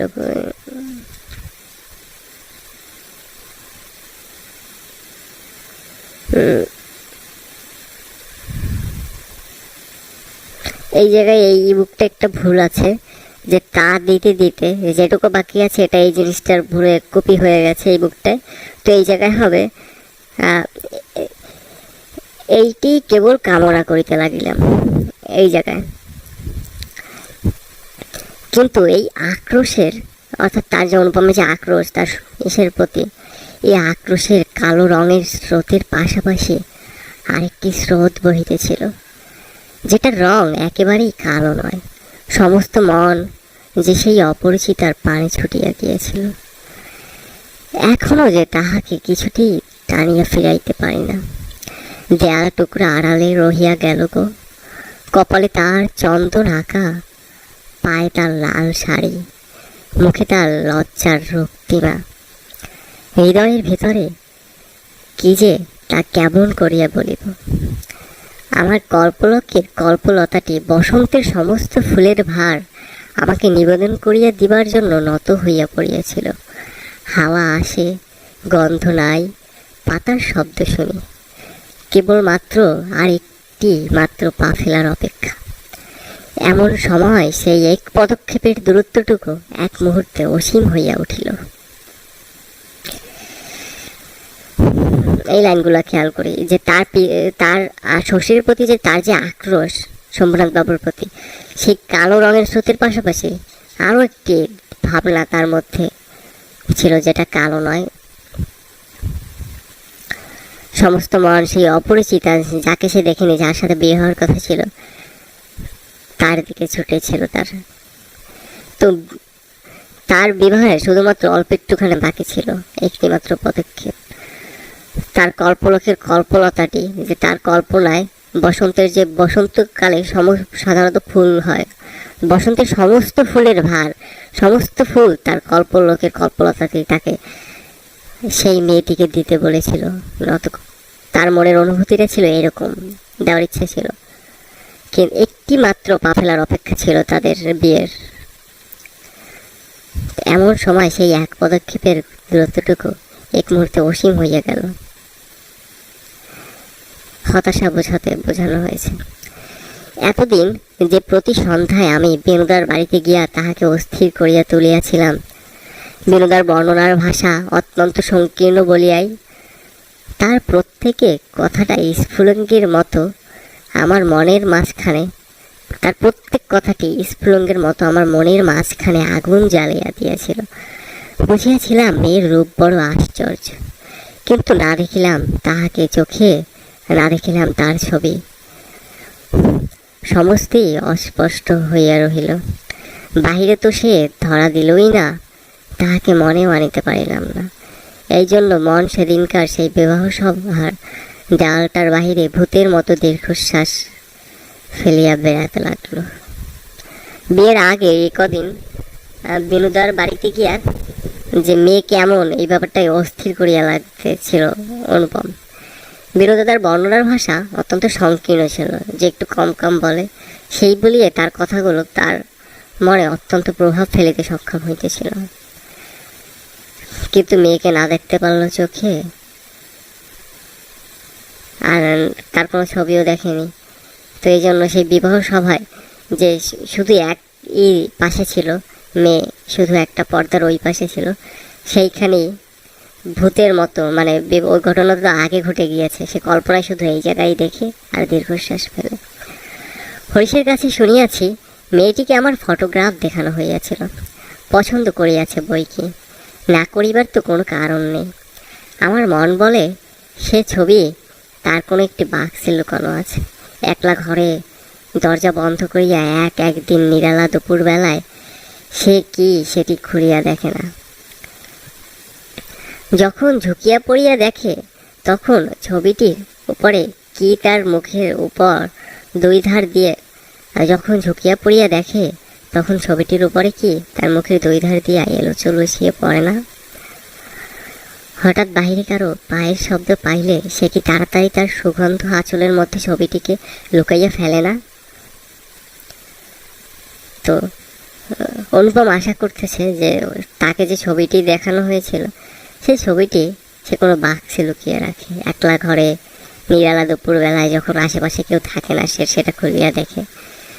তো অনুপমের মনের মধ্যে প্রশ্ন, যখন ঝুঁকিয়া পড়িয়া ছবিটা দেখে তখন তার যে চুলগুলো দুই পাশে যে মেয়েদের চুলটা থাকে, আর যেটা একটু এলোমেলোভাবে নিচের দিক পড়ে, যদি বাঁধা না থাকে ঠিকভাবে, তো এলো চুল আসিয়া পড়ে না ছবিটার উপরে। হঠাৎ বাহিরে কারো পায়ের শব্দ আসলে সে তাড়াতাড়ি কি আঁচলের মধ্যে ছবিটা লুকাইয়া রাখে না? এই তার প্রশ্ন, কিছু আশাযুক্ত প্রশ্ন। দিন যায়, একটা বছর গেল, মামা তো লজ্জায় বিবাহ সম্বন্ধের কথা তুলিতেই পারেন না। মার ইচ্ছা ছিল আমার অপমানের কথা যখন সমাজের লোক ভুলিয়া যাইবে তখন বিবাহের চেষ্টা করিবেন। এদিকে আমি শুনিলাম মেয়ের নাকি ভালো পাত্র জুটিয়াছিল, কিন্তু সে পণ করিয়াছে, বিয়ে করিবে না। শুনিয়া আমার মন পুলকের আবাসে ভরিয়া গেল। আমি কল্পনায় দেখিতে লাগিলাম সে ভালো করিয়া খায় না, সন্ধ্যা হইয়া আসে, সে চুল ভাদিতে ভুলে যায়। তার বাপ তার মুখের পানে চান আর ভাবেন আমার মেয়ে দিনে দিনে এমন হইয়া যাইতেছেন কেন। হঠাৎ কোনোদিন তার ঘরে আসিয়া দেখেন মেয়ের দুই চক্ষে জলে ভরা। জিজ্ঞাসা করেন, মা তোর কি হইয়াছে বল আমাকে। মেয়ে তাড়াতাড়ি চোখের জল মুছিয়া বলে, কই কিছুই তো হয়নি বাবা। বাপের এক মেয়ে, যে বড় আদরের মেয়ে, যখন অনাবৃষ্টির দিনের ফুলের কুড়িটির মতো, অর্থাৎ যখন বৃষ্টি হয় না তখন ফুলের কুড়িটি যেরকম শুকিয়ে যায়, এইরকম অবস্থায় মেয়ে একেবারে বিমর্ষ হইয়া পড়িয়াছে। তখন বাপের প্রাণে আর সইল না, তখন অভিমানে ভাসাইয়া দিয়া তিনি ছুটিয়া আসলেন আমাদের দ্বারে। তারপরে মনের মধ্যে সেই কালো রঙের ধারাটা বহিতেছে, সে যেন কালো সাপের মতো রূপ ধরিয়া ফোঁস করিয়া উঠিল। অর্থাৎ শম্ভুনাথবাবু যখন আসিল তখন অনুপম বলিল যে সে তার কল্পনা দেখতে বলল যে তার মধ্যে প্রতিশোধের স্পৃহা চলে আসলো। তারপর সে যখন বলল, বেশ তো, আরেকবার বিবাহের আসর সাজানো হোক, আলো জ্বলুক, দেশে বিদেশের লোকের আমন্ত্রণ হোক, নিমন্ত্রণ হোক, তারপরে তুমি বরের টোপর পায়ে দলিয়া দল বলে লইয়া সভা চালিয়া চলিয়া আসো। কিন্তু ধারাটি চোখের জলের মতো শুভ্র সে রাজহংসের রূপ ধরিয়া বলিল, যেমন করিয়া আমি একদিন দয়মন্তীর পুষ্পবনে গিয়াছিলাম, তেমন করিয়া আমাকে একবার উড়াইয়া যাইতে দাও। আমি বিরহিণীর কানে কানে একবার সুখের খবরটা দিয়ে আসিগে। তারপরে দুঃখের রাত পোহাইল, নববর্ষার জল পড়িল, স্নান ফুলটি মুখ তুলিল, একেবারে সেই দেয়ালের বাহিরে রহিল সমস্ত পৃথিবীর আর সবাই, আর ভিতরে প্রবেশ করিল একটি মাত্র মানুষ।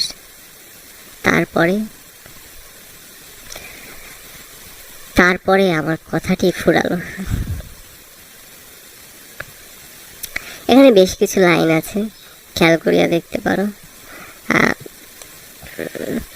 যেরকম এই চোখের জলের মতো শুভ্র যে ধারাটি, চোখের জলের মতো সাদা, সাদা বলতে এখানে শুভ্র বলতে সাদা বোঝানো হয়নি, যে একটা পানি রঙের, এটা সে রাজহংসের রূপ ধরিয়া, রাজহংস বলতে সাধারণত ভালো হাঁস বোঝানো হয়েছে, ভালো শুভ লক্ষণ বোঝানো হয়। বলিল যে যেমন করি একদিন দয়মন্তীর পুষ্পবনে গিয়েছিল, তেমন করি একবার উড়িয়া যাইতে দাও, ঠিক আগের মতো আমি বিরহিণীর কানে কানে একবার সুখের খবরটা দিয়ে আসিব। আমি এই লাইনটা খেয়াল করতে পারো। এই দেয়ালটির বাহিরে রইল সমস্ত পৃথিবীর আর সবাই, আর ভিতরে প্রবেশ করিলে একটি মাত্র মানুষ। বোমাটির আমি ব্যাখ্যা দেব না, বুঝে নাও কোন উপমায় ব্যবহার করা হয় বিয়ের পর। সমস্ত দেওয়ালের বাহিরে পৃথিবীর আর সবাই, আর ভিতরে প্রবেশ করলো একটি মাত্র মানুষ।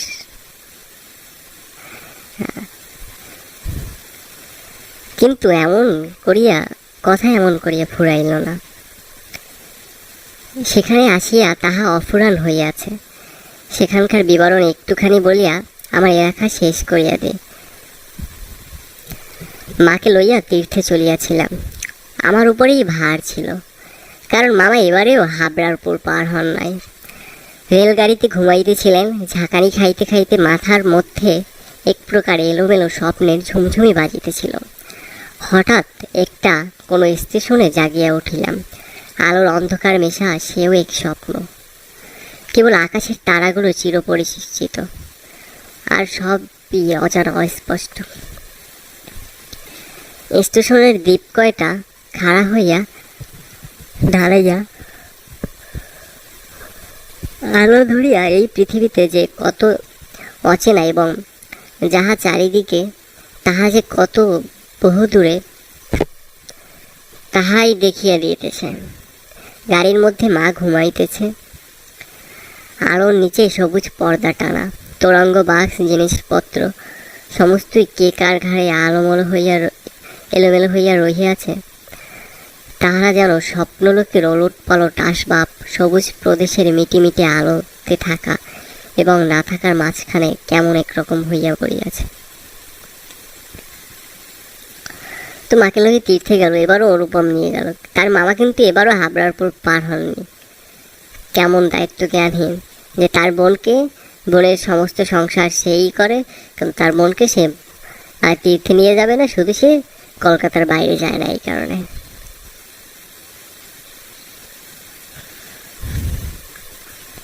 তো সে রাত্রে অনেকগুলো স্বপ্ন দেখতে, অনেক কিছুই ভাবতে লাগলো। এমন সময় সেই অদ্ভুত পৃথিবীর অদ্ভুত রাত্রে কে বলিয়া উঠিল, শিগগির চলে আয়, এ গাড়িতে জায়গা আছে। অর্থাৎ সে একটি শব্দ শুনল যে শিগগির চলে আয়, এ গাড়িতে জায়গা আছে। মনে হইল যেন গান শুনিলাম। বাঙালি মেয়ের গলায় বাংলা কথা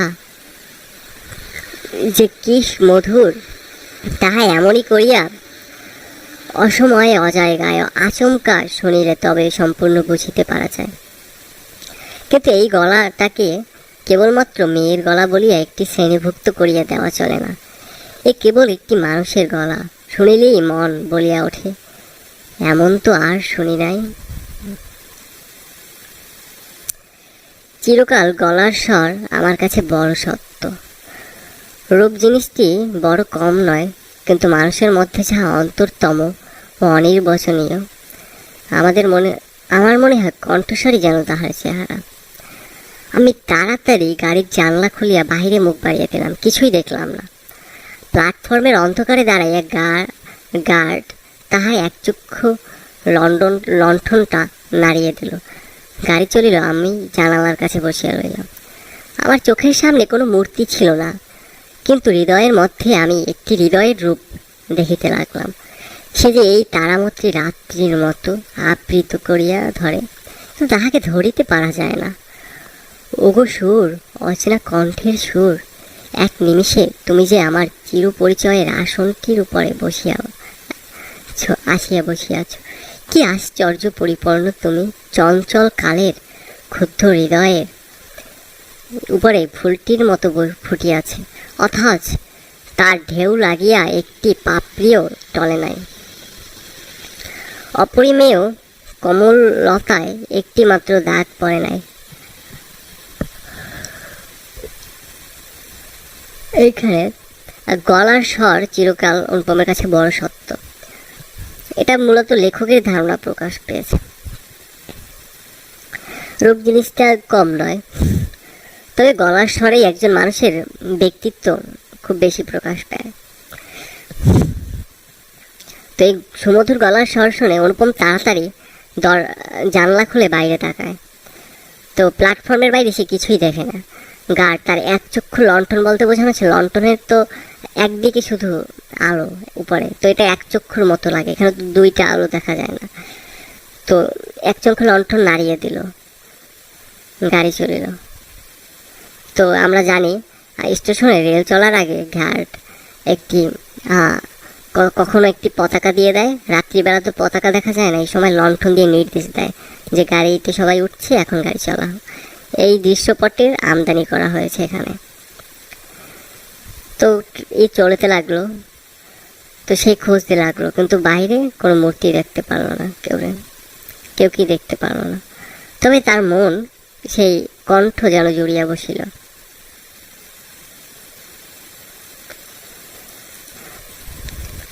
তো গাড়ি লোহার মৃদঙ্গে তাল দিতে দিতে চলিল। আমি মনের মধ্যে গান শুনিতে শুনিতে চলিলাম।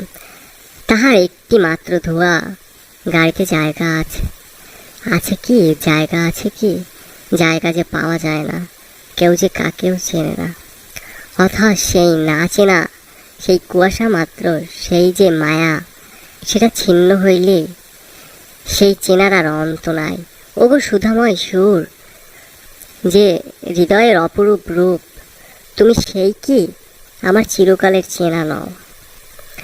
জায়গা আছে, শীঘ্রই আসিতেছে, ডাকিয়াছ, শীঘ্র আসিয়াছে, এক নিমিষ মাত্র দেরি করিয়া নেই। গাড়ি লোহার মৃদঙ্গ বলতে বাদ্যযন্ত্র বিশেষকে বোঝায়। তো রেলগাড়ি যে চলে একটা তালে চলে, এরকম ঠক ঠক ঠক ঠক ঠক, এটা লোহার মতো শব্দ, এরকম না, এই তালের মতো। তো এই তালে সে মনে মনে একটা গান শুনতে লাগলো। গানটিতে শুধু তার মনে এই কথাই ছিল, গাড়িতে জায়গা আছে। সে মেয়েটির এই কথাটাই বারবার শুনতে লাগলো। তো রাত্রে ভালো করিয়া তার ঘুম হইল না। প্রতি স্টেশনেই একবার মুখ বাড়াইয়া দেখিলাম, ভয়তে লাগলো যাহাকে দেখা হইল না, সে পাছে রাত্রেই নামিয়াছে। তো প্রতি স্টেশনে সে বাড়াই দেখতে লাগলো যে সেই মেয়েটি কিনা চলে যায় কিনা, প্রেমে যা হয়। পরদিন সকালে একটা বড় স্টেশনে গাড়ি বদল করিতে হইবে। আমাদের ফার্স্ট ক্লাসের টিকিট, মনে আশা ছিল ভিড় হইবে না। নামিয়ে দেখি প্ল্যাটফর্মে সাহেবদের আরদালি দল আসবাবপত্র লইয়া গাড়ির জন্য অপেক্ষা করিতেছে। কোনো এক ফৌজের বড় জেনারেল সাহেব ভ্রমণ করিতে বাহিরে হইয়াছে। 2-3 মিনিট পরেই গাড়ি আসিল। বুঝিলাম ফার্স্ট ক্লাসের আশা ত্যাগ করিতে হইবে। মাকে লইয়া কোন গাড়িতে যে উঠি সে এক বিষম ভাবনায় পড়িলাম। সব গাড়িতেই ভিড়, দাঁড়ে দাঁড়িয়ে উঁকি মারিয়া বেড়াইতে লাগলাম। এমন সময় সেকেন্ড ক্লাসের গাড়ি হইতে একটা মেয়ে আমার মাকে লক্ষ্য করিয়া বলিল, আপনারা আমাদের গাড়িতে আসুন না, এখানে জায়গা আছে। আমি তো চমকাই উঠলাম। সেই আশ্চর্য মধুর কণ্ঠ, সেই জ্ঞানেরই ধোয়া, জায়গা আছে। ক্ষণমাত্র বিলম্ব না করিয়া মাকে লইয়া গাড়িতে উঠিয়া পড়লাম। জিনিসপত্র তুলিবার প্রায় সময় ছিল না। আমার মতো অক্ষম দুনিয়ায় নাই। সেই মেয়েটি কুলির হাত হইতে তাড়াতাড়ি চলতি গাড়িতে গাড়ি আমাদের জিনিসপত্র টানিয়া লইল। আমার একটা ফটোগ্রাফ তুলিবার ক্যামেরা স্টেশনেই পড়িয়া রহিল, গ্রাহ্যই করিলাম না। তো সেই কণ্ঠ শুনিয়া অনুপম চমকাই উঠিল। সেই একই কণ্ঠ যাকে সে খুঁজতেছিল। তো খুব তাড়াতাড়ি মাকে নিয়ে উঠলো। এখানে এই লাইনটা খেয়াল করো, সে জিনিসপত্র সব উঠাতে পারেনি। তার মতো অক্ষম দুনিয়ায় নাই, এ কথাটা সে স্বীকার করতে অন্তত পেরেছে। তো সেই মেয়েটি কুলিদের হাত থেকে চলতি গাড়িতে তাড়াতাড়ি জিনিসপত্র টানাইয়া লইল, যে বিছানাপত্র ছিল। তো অনুপমের প্রেমের ভাবটা দেখা যায়। একটি ফটোগ্রাফ তুলিবার ক্যামেরা স্টেশনেই পড়িয়া রইল, সে গ্রাহ্যই করিল না। তারপরে কি লিখিব জানি না, আমার মনের মধ্যে একটি অখণ্ড আনন্দের ছবি আছে। তাহাকে কোথায় শুরু করিব, কোথায় শেষ করিব, বসিয়া বাক্যের পর বাক্য যোজনা করিতে ইচ্ছা করে না। এবার সেই সুরটাকে চোখে দেখিলাম। তখনও তাহাকে সুর বলিয়েই মনে হইল। মায়ের মুখের দিকে চাহিলাম, দেখিলাম তার চোখে পলক পড়িতেছে না। মেয়ের বয়স 16 কি 17 হইবে, কিন্তু নবযৌবন ইহার দেহে মনে কোথাও যেন একটু ভার চাপাইয়া দেয়নি। ইহার গতি সহজ, দীপ্তি নির্মল, সৌন্দর্যের সূচিতা অপূর্ব। ইহার কোনো জায়গায় একটু জরিমা নেই। তো মেয়েটিকে দেখে অনুপমের মা এক দৃষ্টিতে তাকাইয়াই ছিল। মেয়েটির কোথাও জরিমা, এই জরিমা বলতে বোঝানো যায় জড়তা নেই। আমি দেখিতেছি, বিস্তারিত করিয়া কিছু বলা আমার পক্ষে অসম্ভব। এমনকি সে যে কী রঙের কাপড় কেমন করিয়া পরিয়াছিল তাহাও ঠিক করিয়া বলিতে পারব না।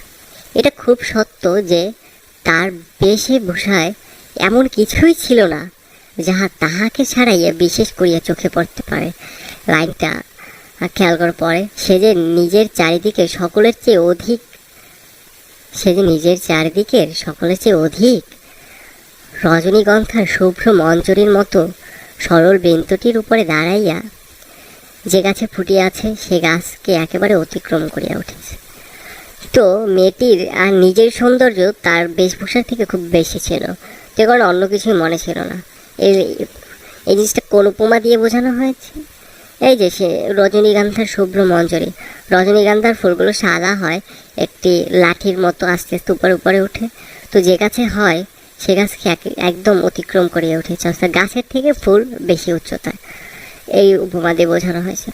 সঙ্গে 2-3টি ছোট ছোট মেয়ে ছিল, তাহাদিগকে লইয়া তাহার হাসি এবং কথার অন্ত ছিল না। আমি হাতে একখানা বই লইয়া সেদিকে কান পাতিয়া রাখিয়াছিলাম। যেটুকু কানে আসিতেছিল সেটা সমস্তই ছেলে মানুষের সঙ্গে ছেলে মানুষই কথা। তাহার বিশেষত্ব এই যে তাহার মধ্যে বয়সের তফাৎ কিছুমাত্র ছিল না। ছোটদের সঙ্গে সে অনায়াসে এবং আনন্দে ছোট হইয়া গিয়াছিল। সঙ্গে কতগুলো ছবিওয়ালা ছেলেদের গল্পের বই। তাহারই কোনো একটা বিশেষ গল্প শোনাইবার জন্য মেয়েরা তাকে ধরিয়া পড়িল। এই গল্প নিশ্চয়ই তারা 20-25 বার শুনিয়াছে। মেয়েদের কেন এত আগ্রহ তাহা বুঝিলাম। সেই সুধা কণ্ঠের সোনার কাঠিতে সকল কথা যে শোনা হইয়া ওঠে। মেয়েটির সমস্ত শরীর মন যে একেবারে প্রাণে ভরা, তার সমস্ত চলায় বলায় স্পর্শে প্রাণ ঠিকরিয়া ওঠে। তাই মেয়েরা যখন তার মুখের গল্প শোনে, তখন গল্প নয় তাহাকেই শোনে। তাহাদের হৃদয়ের উপরে প্রাণের ঝর্ণা ঝরিয়া ওঠে। তার সেই উদ্ভাসিত প্রাণ আমার সেদিনকার সমস্ত সূর্যকিরণকে সজীব করিয়া তুলিল। আমার মনে হইল আমাকে যে প্রকৃতি তাহার আকাশ দিয়া বেষ্টন করিয়াছে, সে ওই তরুণীরই অক্লান্ত অম্লান প্রাণের বিশ্বব্যাপী বিস্তার। পরের স্টেশনে পৌঁছতেই খাবারওয়ালাকে ডাকিয়া সে খুব খানিকটা চানামুট কিনে আনিল। মেয়েদের সঙ্গে মিলিয়া নিতান্ত ছেলে মানুষের মতো করিয়া কলহাস্য করিতে করিতে অসংকোচে খাইতে লাগিল। আমার প্রকৃতি যে জাল দিয়ে বেড়া, আমি কেন বেশ সহজে হাসিমুখে মেয়েটার কাছে এই চানা এক মুঠো চাহিয়া হইতে পারিলাম না। আফসোসের সহিত পড়িল, হাত বাড়াইয়া দিও কেন আমার লোভ স্বীকার করিতে পারলাম না। তো মেয়েটির কাছে ছোট কিছু বাচ্চা ছিল, তারা মেয়েটির কাছে গল্প শুনতে চাইল কিছু। কেন শুনতে চাইলো জিনিসটা বুঝলো অনুপম, যে তখন যে তার সুধাময়ী কণ্ঠ, সুন্দর কণ্ঠ, যে যখন গল্পগুলো বলা শুরু করলো, তখন দেখা গেল গল্পগুলো আর গল্প থাকলো না, যেন বাস্তবের মতো হয়ে গেল। পরবর্তীতে এই পরের লাইনগুলো শুধু মেয়েটির বর্ণনা এবং মেয়েটির দিয়ে যে অনুপমের যে হৃদয়ের অনুভূতি, যে মেয়েটি সে উদ্ভাসিত প্রাণ আমার সেদিনকার সমস্ত সূর্যকিরণকে সজীব করিয়া তুলিল। তার যে এতদিনের সেই খারাপ লাগা সেই বিয়ের পর সেটা পুরোই সজীব হয়ে গেল, ভালো হয়ে গেল। মা ভালো লাগা এবং মন্দ লাগার মধ্যে দোমারা হইয়াছিলেন। গাড়িতে আমি পুরুষ মানুষ, তবু ইহার কিছুমাত্র সংকোচ নাই। বিশেষত এমন লোভীর মতো খাইতেছে, সেটা ঠিক তাহার পছন্দ হইতেছিল না। অথচ ইহাদের বেহায়া বলিয়াও তার ভ্রম হয়নি। তার মনে হইল এ মেয়ের বয়স হইয়াছে, কিন্তু শিক্ষা হয়নি। মা হঠাৎ কারোর সঙ্গে আলাপ করিতে পারেন না, মানুষের সঙ্গে দূরে দূরে থাকাই তার অভ্যাস। এই মেয়েটির পরিচয় লইতে তার খুব ইচ্ছা, কিন্তু স্বাভাবিক বাধা কাটাইয়া উঠিতে পারিতেছিলেন না। তো অনুপমের মায়ের ভালো লাগতেছিল, মন্দ লাগতেছিল। গাড়িতে সে পুরুষ মানুষ, কোনো সংকোচ নাই, আর লোভীর মতো যে যেরকম চানামুট খাইতেছিল এটা তার পছন্দ হইতেছিল না। কিন্তু এর মধ্যে কোনো ব্যায়ামই বলে সে দেখতেছিল না। তার শুধু মনে হইতেছিল মেয়ের বয়স হয়েছে, কিন্তু মেয়ের বুদ্ধি হয় না, শিক্ষা হয় না।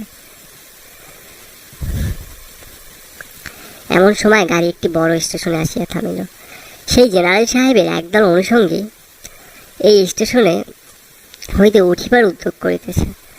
গাড়িতে কোথাও জায়গা নেই, বারবার আমাদের গাড়ির সামনে দিয়া তারা ঘুরিয়া গেল। মা তো ভয়ে আড়ষ্ট, আমিও মনের মধ্যে শান্তি পাইতেছিলাম না। গাড়ি ছাড়িবার অল্পকাল পূর্বে একজন দেশি রেলওয়ে কর্মচারী নাম লেখা 2খানা টিকিট গাড়ির 2 বেঞ্চের কাছে লটকাইয়া দিয়ে আমাকে বলিল, এই গাড়ির এই 2 বেঞ্চ আগে হইতে 2 সাহেব রিজার্ভ করিয়াছেন, আপনাদিগকে অন্য গাড়িতে যাইতে হবে। আমি তো তাড়াতাড়ি ব্যস্ত হইয়া দাঁড়িয়ে পড়িলাম। মেয়েটি হিন্দিতে বলিল, না আমরা গাড়ি ছাড়িব না। সে লোকটি রোগ করিয়া বলিল, না ছাড়িয়া উপায় নাই। মেয়েটি চরিঞ্চুতার সহিত কোনো লক্ষণ না দেখিয়া সে নামে ইংরেজ স্টেশন মাস্টারকে ডাকিয়া আনিল। সে আসিয়া আমাকে বলিল, আমি দুঃখিত, কিন্তু শুনিয়া আমি কুড়ি বলিয়া ডাক ছাড়িতে লাগলাম। মেয়েটি উঠিয়া 2 চক্ষে অগ্নিবর্ষণ করিয়া বলিল, না আপনি যাইতে পারিবেন না, যেমন আছেন বসিয়া থাকুন। বলিয়া সে দ্বারের কাছে দাঁড়াইয়া স্টেশন মাস্টারকে ইংরেজি ভাষায় বলিল, এই গাড়ি আগে হইতে রিজার্ভ করা, এই কথা মিথ্যা কথা।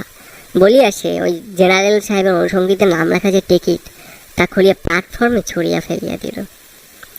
দেখো, অনুপম একটা ছেলে, প্রতিবাদটা অনুপমের করার কথা, কিন্তু অনুপম প্রতিবাদ করেনি, সে চলে যেতে চেয়েছিল।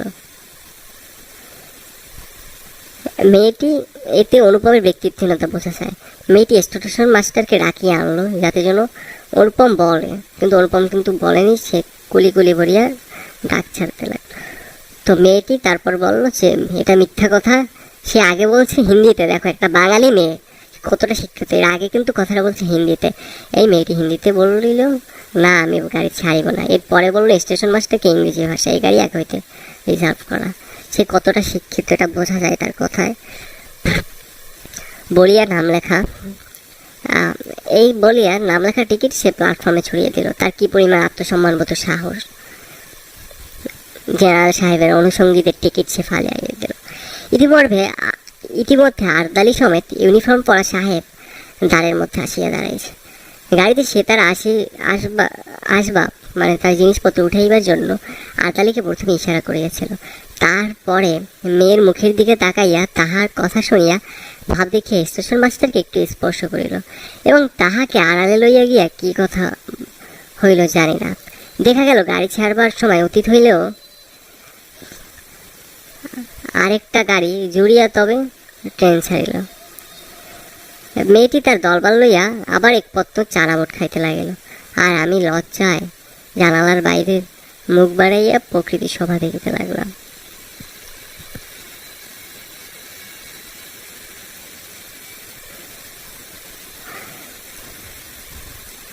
তো এই ইউনিফর্ম পরা যে লোকটা সাহেব, উনি মেয়েটির কথা শুনে দমিয়া গেল।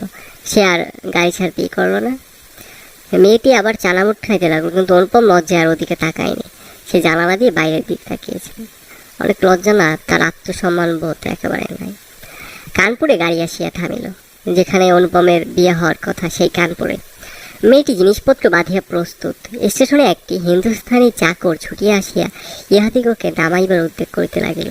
মা তখন আর থাকিতে পারিলেন না, জিজ্ঞাসা করিলেন, তোমার মা নাম কি মা? আমরা আগেই দেখেছি যে অনুপমের মা মেয়েটির সাথে আলাপ করিতে চেয়েছিলেন, কিন্তু জড়তার কারণে তার যেহেতু অভ্যাস নেই অন্যদের সাথে কথা বলার, সে জিজ্ঞেস করতে পারেনি। কিন্তু মেয়েটি যখন চলে যাচ্ছে সে আর থাকতে পারল না, সে জিজ্ঞেস করে ফেলল, বলল, তোমার নাম কি মা? মেয়েটি বলিল, আমার নাম কল্যাণী। শুনিয়া মা এবং আমি দুজনেই চমকিয়া উঠিলাম, কারণ কল্যাণী তো ছিল অনুপমের সাথে যার বিয়ে হওয়ার কথা, তার নাম। তোমার বাবা? মানে জিজ্ঞাসা অর্থে, তোমার বাবা? তিনি এখানকার ডাক্তার, তার নাম শম্ভুনাথ সেন। তারপরেই সবাই নামিয়া গেল। মামার নিষেধ অমান্য করিয়া মাতৃ আজ্ঞা ঠেলিয়া তারপরে আমি কানপুরে আসিয়াছি। কল্যাণীর বাপ এবং কল্যাণীর সঙ্গে দেখা হইয়াছে, হাত জোর করিয়াছে, মাথা হেট করিয়াছে। শম্ভুনাথ বাবু হৃদয় গলিয়াছে। কল্যাণী বলে, আমি বিবাহ করিব না। মামার নিষেধ অমান্য করিয়া, মানে এইবার অনুপমের একটু ব্যক্তিত্ব দেখা যায়। তার মামার কথা শোনেনি, তার মায়ের কথা শোনেনি, সে কানপুরে চলে আসছে এবং কল্যাণীর বাবা কল্যাণীর সঙ্গে দেখা করেছে, হাত জোর করছে, মাথা হেট করেছে। শম্ভুনাথ বাবু হৃদয় গলে গিয়েছে, কিন্তু কল্যাণী বলে সে বিয়ে করবে না। কেন? তো অনুপম জিজ্ঞাসা করলো কেন? সে বলল, মাতৃ আজ্ঞা। কি সর্বনাশ, এ পক্ষেও মাতুল আছে নাকি? তো এই লাইনটা দিয়ে কি বোঝা যায়? যে অনুপমের পক্ষে মাতুল ছিল। মাতুল মানে মাতৃ সম্বন্ধনীয়, মায়ের সম্বন্ধনীয়, আত্মীয়, মা। তো এই ব্যাপারটা, তো সে যখন বললো মাতৃ আজ্ঞার কারণে বিয়ে করবে না, অনুপম ভাবতেছে এই পক্ষে কি মাতুল আছে? মামা বা অন্য কেউ, খালা, এরকম কেউ আছে নাকি? তারপরে বুঝলাম মাতৃভূমি আছে। সেই বিবাহ ভাঙার পর কল্যাণী মেয়েদের শিক্ষার ব্রত গ্রহণ করিয়াছে। তো কল্যাণীর যে নারী জগনের এইখানে দেখতে পাই যে একটি মেয়ে তার বিবাহ ভেঙেছে, তখন সে মেয়েদের শিক্ষার ব্রত গ্রহণ করছে। তখন সে আশেপাশের মেয়েদের শিক্ষা দেওয়ার চেষ্টা করছে, তাদের স্বনির্ভর করার চেষ্টা করছে, তাদের মানসিকতা উন্নয়নের চেষ্টা করতেছে। এটা আমরা একটা নতুন যুগের অগ্রযাত্রা দেখতে পাই। তো এই গল্পটা দিয়ে এইখানেই একটা জিনিস দেখা যায় যে রবীন্দ্রনাথ ঠাকুর সাহিত্য চেতনার যে অগ্রগতি, তার সাহিত্যের একটা পর্যায়ে সে সমাজের করুণ অবস্থাগুলোকে ফুটিয়েছিল, কিন্তু সেখানে ছিল না কোনো আশা, ছিল না কোনো প্রতিবাদ। কিন্তু পরের অংশে যেরকম দেনাপনে আশা না থাকলেও অপরিচিত আমরা আশা দেখতে পাই কল্যাণীর প্রতিবাদ, কল্যাণীর নবজাগরণে যে তার পদক্ষেপ, এই জিনিসটা দেখতে পাই। কিন্তু আমি আশা ছাড়িতে পারলাম না। সেই সুরটি যে আমার হৃদয়ের মধ্যে আজও বাজিতেছে, সে যেন কোন ওপরের বাঁশি আমার সংসারের বাহির হইতে আসিল, সমস্ত সংসারের বাহিরে ডাক দিল। আর সেই যে রাত্রির অন্ধকারের মধ্যে আমার কানে আসিয়াছিল, জায়গা আছে, সে যে আমার চিরজীবনের কানের ধোঁয়া হইয়া রহিল।